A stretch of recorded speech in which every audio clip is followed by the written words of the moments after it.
Conseguiu apurar agora há pouco, inclusive, junto a integrantes do Supremo Tribunal Federal. A suspeita é que pelo menos 3 ministros e seus familiares foram alvos dessa devassa.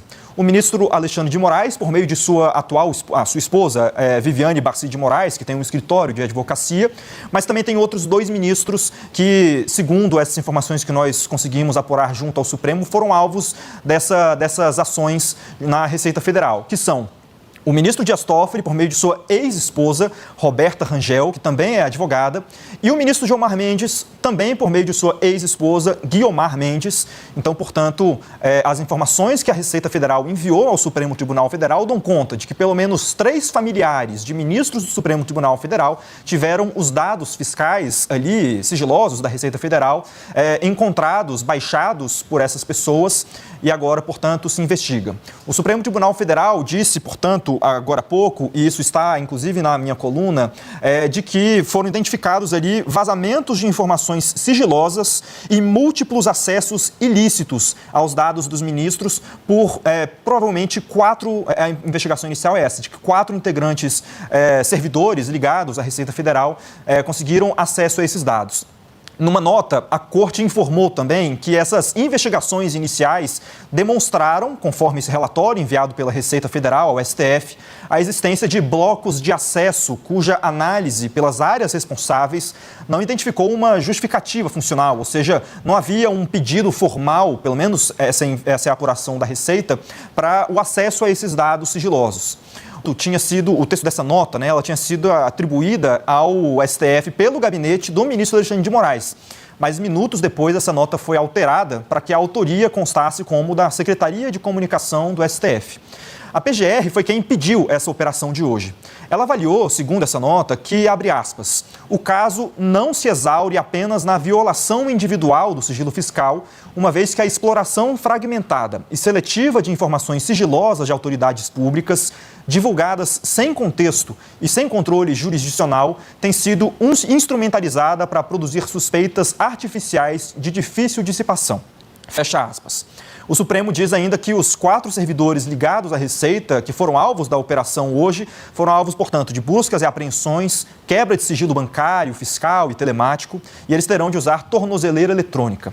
Esses 4 servidores também foram afastados dos seus cargos, estão proibidos de deixar as cidades que moram e eles tiveram também os passaportes cancelados. A Polícia Federal deve colher os depoimentos dos investigados nos próximos dias. E por que essas quebras de sigilo bancário e fiscal são muito importantes nessa investigação? Porque uma das suspeitas é de que essas pessoas acessaram os dados desses familiares de ministros do Supremo Tribunal Federal para depois vender essas informações. Não se sabe quando, não se sabe exatamente o porquê, mas essas são as suspeitas que foram levantadas pela Receita Federal e agora investigadas, portanto, pela PGR. Mas tem repercussão importante sobre isso no Congresso. O senador Alessandro Vieira, numa rede social, escreveu um comentário sobre essa operação de hoje. Vamos ver aqui no telão. Alessandro Vieira, portanto, senador do MDB, disse que combater vazamentos, venda de dados sigilosos é importante, mas não deve servir como cortina de fumaça para ocultar patrimônios injustificados ou crimes praticados por figuras importantes da República.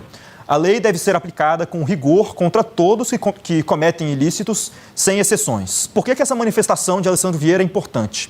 Porque ele é o relator no Senado da CPI do crime organizado.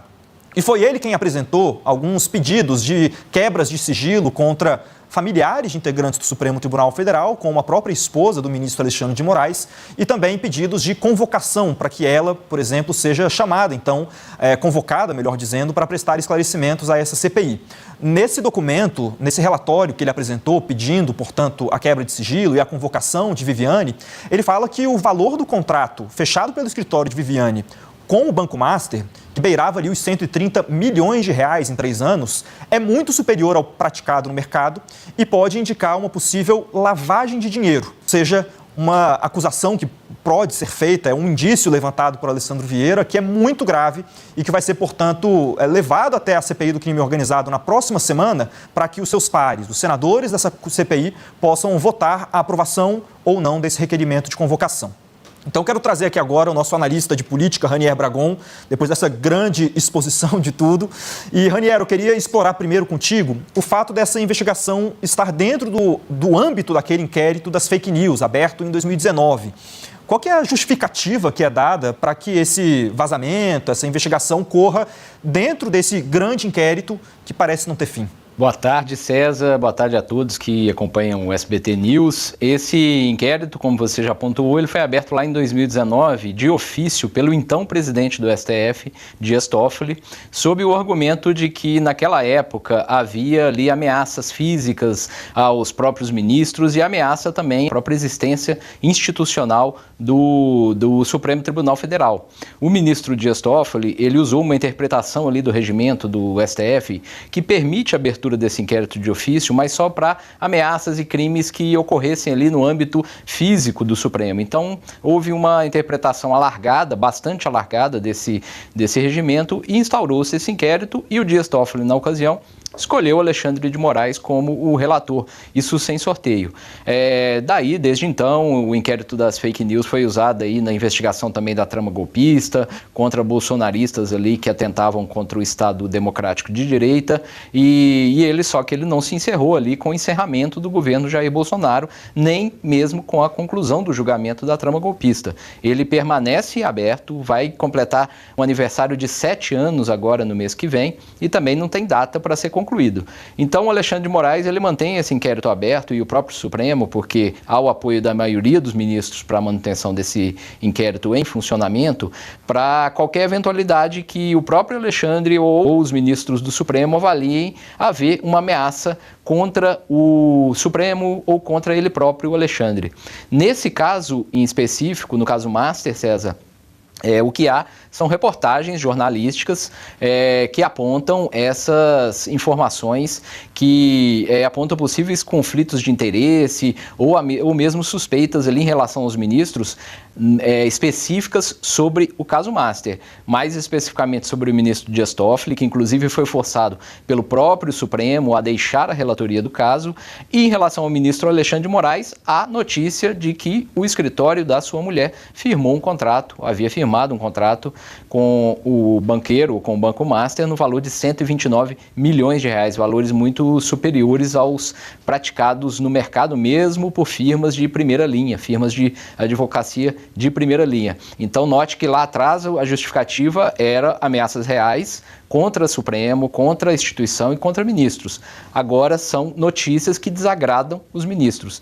Então há essa importante diferenciação e também a gente faz a ressalva, claro, que vazamentos ilegais, acessos imotivados a dados fiscais, eles têm que ser investigados e combatidos, e isso não só relacionados a ministros do Supremo, a qualquer cidadão que tenha seus dados acessados de forma imotivada. Isso deve merecer uma punição. Só que, nesse caso, o ministro Alexandre de Moraes ele usa de um método bastante heterodoxo e questionável, como ele vem usando nesse caso do inquérito das fake news ao longo desses 7 anos, César.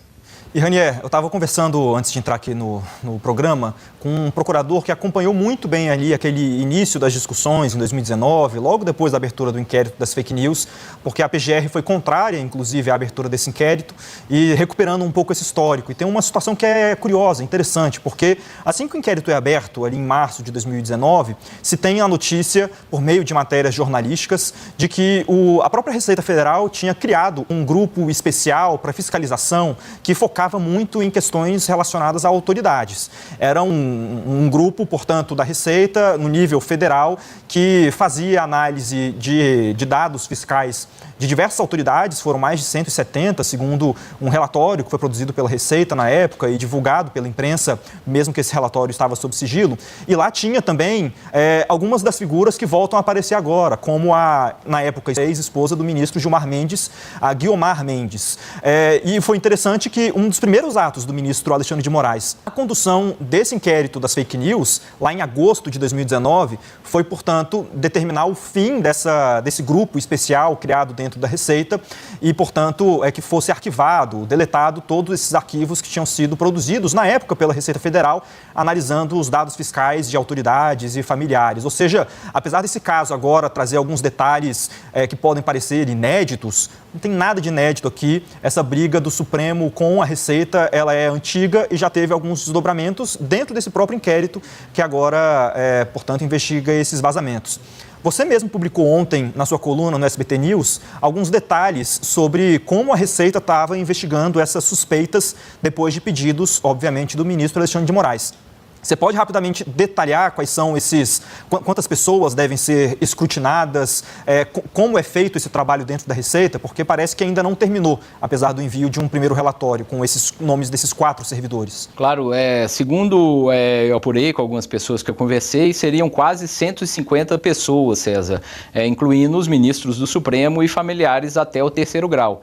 E aí essa apuração ela é demorada porque envolve uma série de bases de dados ali que a Receita tem e que precisam ser escrutinados, e também é um período longo, né? Segundo essas pessoas, a ordem do ministro e a ordem que partiu do Supremo era para apuração de até 5 anos atrás, dos últimos 5 anos, né? Se houve acessos nesses 5 últimos anos. Hoje a Receita soltou a nota falando que são 3 anos, são nos últimos 3 anos. Mesmo assim, é muito tempo, são muitas pessoas, então o trabalho ainda continua sendo feito.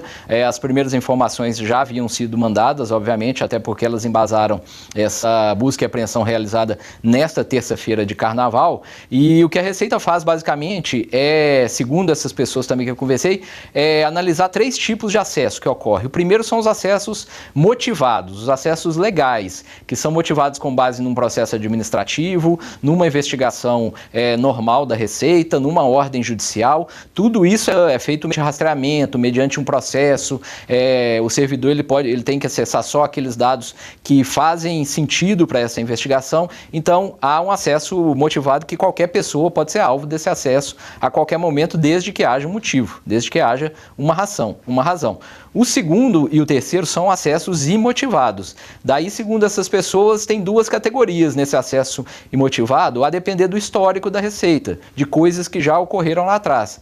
O primeiro são acessos de pessoas de servidores por curiosidade ali, que não tem nenhum processo, não tem relação com a pessoa, mas por uma curiosidade acessam um dado fiscal de uma pessoa. Isso é ilegal, isso é punido, obviamente, mas já há um histórico na Receita de que esse tipo de ação ocorreu. E o segundo já é o acesso não só de curiosidade, mas um acesso criminoso mesmo, com o sentido de baixar informações, repassar essas informações adiante com algum interesse, até com algum interesse financeiro. Essas informações podem ser vendidas a criminosos. Então seriam esses 3 tipos de acesso. A Receita faz essa análise e, segundo a própria nota da Receita hoje, já havia fazendo essa análise em parceria com a autoridade policial, e aí a partir do momento que é detectado, porque a Receita argumenta que todo acesso é rastreável, não há um acesso que não consiga ser rastreável. Tudo fica registrado no sistema. Então, a partir da detecção do acesso, ela separa o que é motivado do que não tem motivação, e a partir daí começa a investigação para saber qual foi a razão daquele acesso imotivado, César. Perfeito, Ranier. Muito obrigado pelas informações. Depois a gente volta a se conversar. E tá aí. A Receita identificou acessos sem justificativa a dados sigilosos de ministros e familiares. A PF entrou em ação e 4 servidores já estão afastados, com medidas pesadas. A suspeita é grave. Não seria só curiosidade. Pode ter venda e uso político para criar suspeitas artificiais. E o mais absurdo, tudo cai no velho inquérito das fake news, que a direita ama atacar. Mas, quando aparecem indícios de rede de vazamento, a turma faz silêncio. Agora eu quero saber, isso foi obra de aventureiro ou tinha direção?